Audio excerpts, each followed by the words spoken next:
di antara kabut yang menari di atas lembah-lembah hijau. Di tanah yang kini kita kenal sebagai Bogor, sebuah kekuatan besar pernah lahir. Dari timur, denyut Kerajaan Galuh. Dari barat, napas Kerajaan Sunda. Keduanya menyatu dalam satu jiwa, melahirkan sebuah nama yang akan bergema melintasi zaman. Pajajaran, sekitar tahun 923 Masehi. Ketika fajar menyingsing di atas Pasundan, Prabu Jayabupati naik tahta, bukan hanya sebagai raja, tetapi sebagai penyatu dua darah yang telah lama terpisah. Di depan gapura batu berukir motif awi dan gajah, para prajurit Sunda Kuna berdiri tegap. Pakaian mereka sederhana, kain batik kasar melilit pinggang, dada bidang terbuka, dan kalung perunggu menghiasi leher. Mereka adalah penjaga awal sebuah kerajaan yang akan menjadi legenda.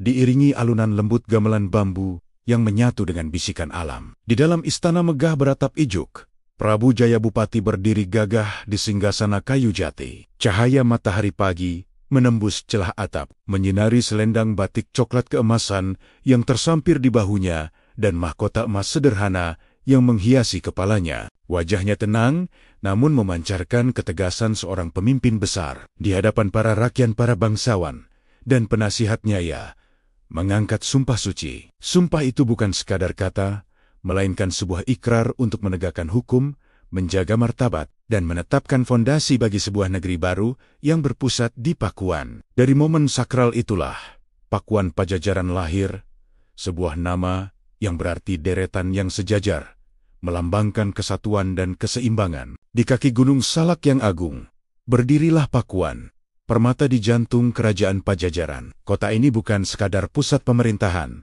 melainkan sebuah surga duniawi. Sungai-sungai mengalir jernih dari pegunungan, airnya berkilauan membelah lembah. Sawah-sawah bertingkat atau terasering menghijau subur, menjadi bukti kemakmuran rakyatnya. Di antara gubuk-gubuk bambu yang tertata rapi, para petani dengan pakaian adat Sunda sederhana menanam padi.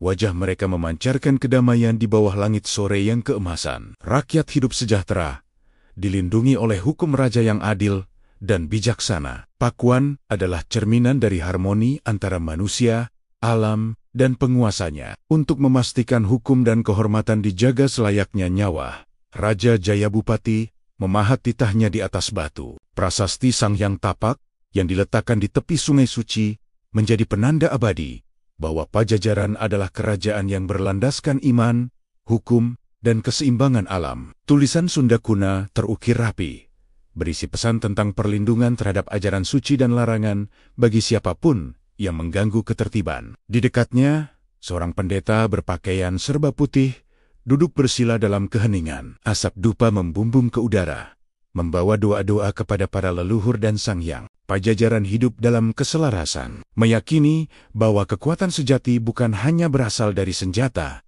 tetapi juga dari restu alam semesta. Berabad-abad kemudian, di bawah kepemimpinan keturunan Jayabupati, Sri Baduga Maharaja, atau yang lebih dikenal sebagai Prabu Siliwangi, Pajajaran mencapai puncak kejayaannya. Ia adalah raja yang namanya melegenda, sosok yang kebijaksanaannya dipuja dan kekuatannya disegani. Di masanya, Istana Pakuan dibangun semakin megah dengan pilar-pilar kayu jati berukir rumit. Perdagangan di pelebuan-pelebuan kerajaan berkembang pesat, mendatangkan kemakmuran yang belum pernah terjadi sebelumnya. Rakyat menyebut masa ini sebagai zaman Rahayu, era kesejahteraan di mana kedamaian berkuasa. Prabu Siliwangi, dengan pakaian kebesaran Sunda, dada terbuka yang dihiasi perhiasan emas, dan ikat kepala hitam bertatah perunggu, sering berjalan di alun-alun Kerahaan, memastikan rakyatnya hidup dalam kebahagiaan. Dari Pakuan, cahaya peradaban Sunda menyebar ke seluruh penjuru tanah Pasundan. Kota ini menjadi pusat ilmu pengetahuan,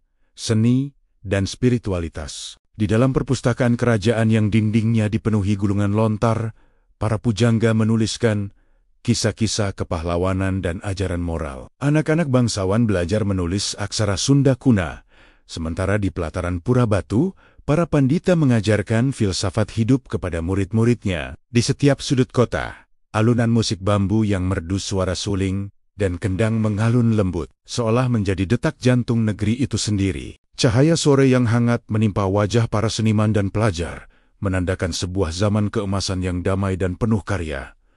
Namun, tidak ada kejayaan yang abadi. Awan gelap mulai berkumpul di Cakrawala Barat. Pengaruh kerajaan-kerajaan Islam yang tumbuh kuat di pesisir, terutama Kesultanan Banten dan Cirebon, mulai memberikan tekanan pada batas-batas wilayah Pajajaran. Persaingan ekonomi dan politik semakin memanas. Pelabuhan-pelabuhan vital yang selama ini menjadi sumber kemakmuran Pajajaran satu persatu ditutup atau dikuasai lawan. Utusan-utusan yang dikirim raja untuk berunding tak pernah kembali. Kabar mereka lenyap ditelan ombak laut Jawa di atas menara pengawas yang terbuat dari bambu. Para prajurit menatap Cakrawala dengan wajah cemas, merasakan angin perubahan yang membawa aroma perselisihan. Puncak dari ketegangan itu tiba pada masa pemerintahan Prabu Ragamulya Surya Kencana, raja terakhir yang bertahta di Pakuan. Pasukan gabungan dari Kesultanan Banten yang dipimpin oleh Maulana Yusuf datang menyerbu dari barat. Pertempuran sengit tak terhindarkan. Musik gamelan degung yang syahdu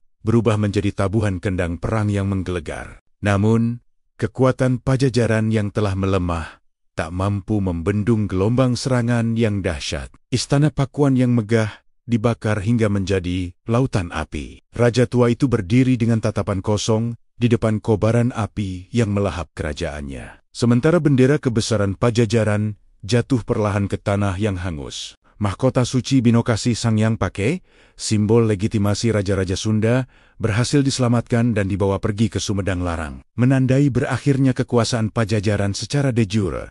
Pada tahun 1579 Masehi, Pakuan Pajajaran resmi runtuh. Kota yang pernah menjadi permata Pasundan itu lenyap, perlahan ditelan kembali oleh hutan lebat Gunung Salak.